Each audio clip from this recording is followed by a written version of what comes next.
परिचय। अनुज और उसकी माँ उसके 1 साल के भाई के लिए खिलौने खरीदने के लिए खिलौने की दुकान में गए।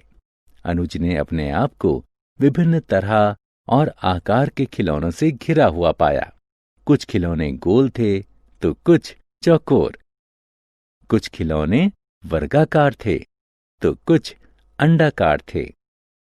उसे आकारों की दुनिया आकर्षक लगी। वह आकारों के बारे में और जानने के लिए उत्सुक है।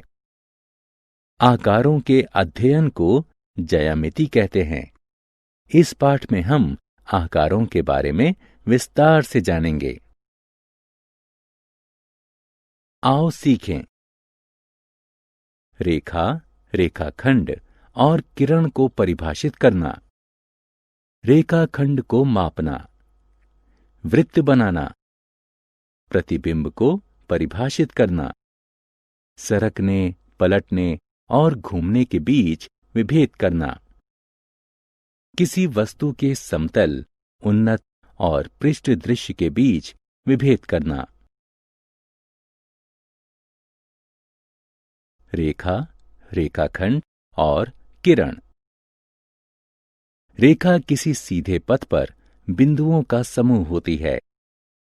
2 बिंदु बनाइए, उन्हें मिला दीजिए।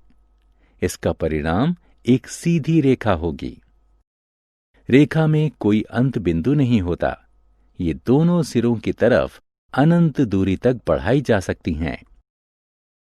रेखाखंड रेखा का भाग होता है। इसमें 2 अंत बिंदु होते हैं। इसकी लंबाई निश्चित होती है और इसे बढ़ाया नहीं जा सकता। किरण भी रेखाखंड की तरह रेखा का एक भाग होती है।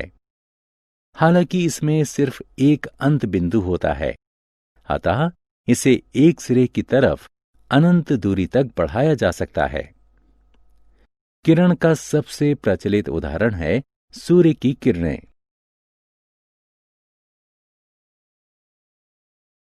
रेखाखंड को मापना। आइए सेंटीमीटर स्केल की सहायता से एक रेखाखंड को मापें। एक रेखाखंड खींचिए जिसके अंत बिंदु P और Q हों। स्केल के शून्य स्थान को ठीक बिंदु P के बराबर में रखें।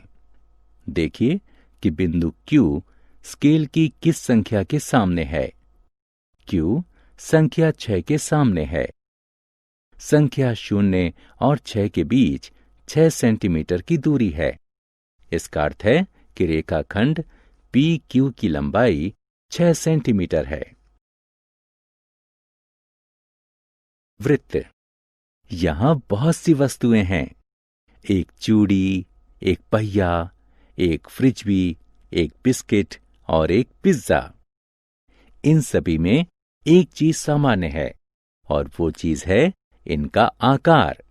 ये सभी आकार में वृत्ताकार हैं।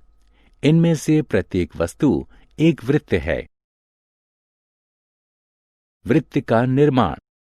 आइए धागे की सहायता से वृत्त बनाना सीखें। धागे का एक टुकड़ा लीजिए।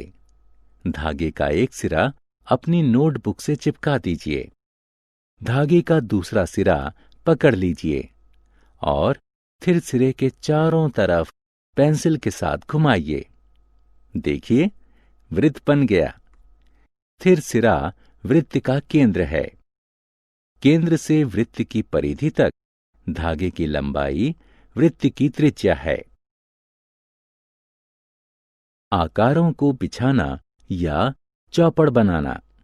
रजनी दवा खाने जा रही है। उसने चलते हुए ध्यान दिया कि पैदल पथ पर असमान आकार की टाइलें बिछी हुई हैं। उसने देखा कि टाइलों को बिना किसी अंतराल के एक साथ लगाया गया है।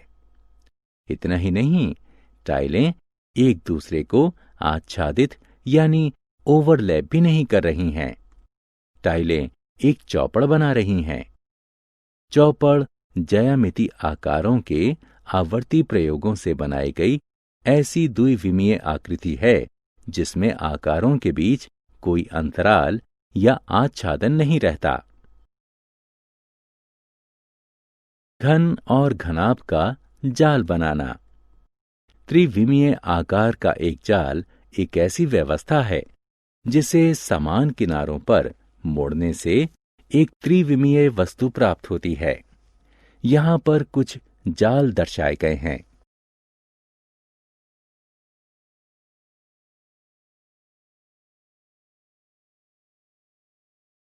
प्रतिबिंब।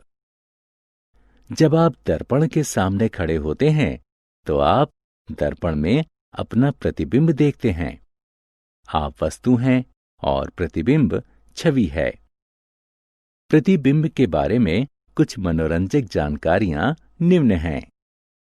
वस्तु और दर्पण के बीच की दूरी उतनी ही होती है जितनी कि दर्पण और छवि के बीच होती है।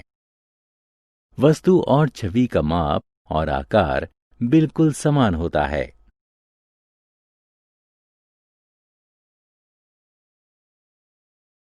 सरकाना, पलटना और घूमना। आपने अपने दैनिक जीवन में सरकना और पलटना शब्द का बहुत बार प्रयोग किया होगा। आइए देखें कि गणित में इनका क्या अर्थ है। किसी वस्तु को बिना उसके माप या आकार को बिगाड़े किसी तल के बराबर आगे बढ़ने को सरकना कहते हैं। अपने दैनिक जीवन में हम सरकाने का प्रयोग देख सकते हैं। कैरम खेलते समय हम कैरम की गोटियों को स्ट्राइकर से मारकर सरकाते हैं। बच्चे सरकने में बहुत आनंद पाते हैं। किसी वस्तु की दर्पण छवि बनाने को पलटना कहते हैं।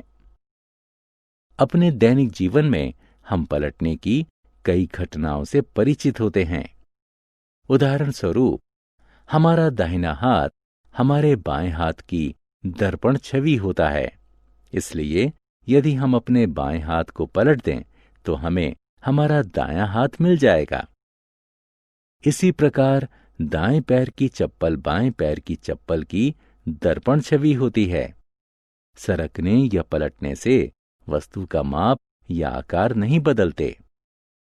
एक सादी आकृति का एक निश्चित बिंदु के चारों तरफ चक्कर लगाना घूमना कहलाता है। दैनिक जीवन में घूमने का उदाहरण है पवन चक्की।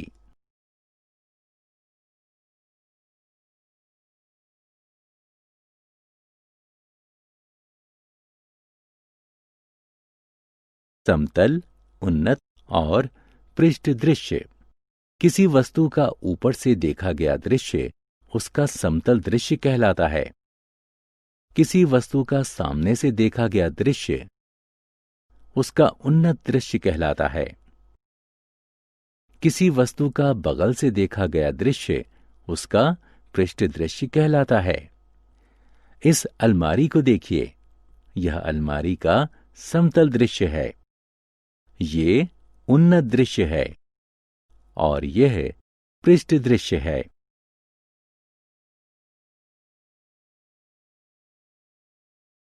हमने क्या चर्चा की? रेखा किसी सीधे पथ पर बिंदुओं का समूह होती है। इसका कोई अंत बिंदु नहीं होता। रेखाखंड रेखा का एक भाग होता है। इसके दो अंत बिंदु होते हैं। एक किरण भी रेखा का भाग होती है। इसका सिर्फ एक अंत बिंदु होता है। चौपड़ ज्यामिति आकारों के आवर्ती प्रयोगों से बनाई गई ऐसी द्विविमीय आकृति है जिसमें आकारों के बीच कोई अंतराल या आच्छादन ना रहे। त्रिविमीय आकार का एक जाल एक ऐसी व्यवस्था है जिसे समान किनारों पर मोड़ने से एक त्रिविमीय वस्तु प्राप्त होती है। किसी वस्तु को बिना उसके माप या आकार को बिगाड़े किसी तल के बराबर आगे बढ़ाने को सरकाना कहते हैं। किसी वस्तु की दर्पण छवि बनाने को पलटना कहते हैं। एक सादी आकृति का एक निश्चित बिंदु के चारों तरफ चक्कर लगाना घूमना कहलाता है।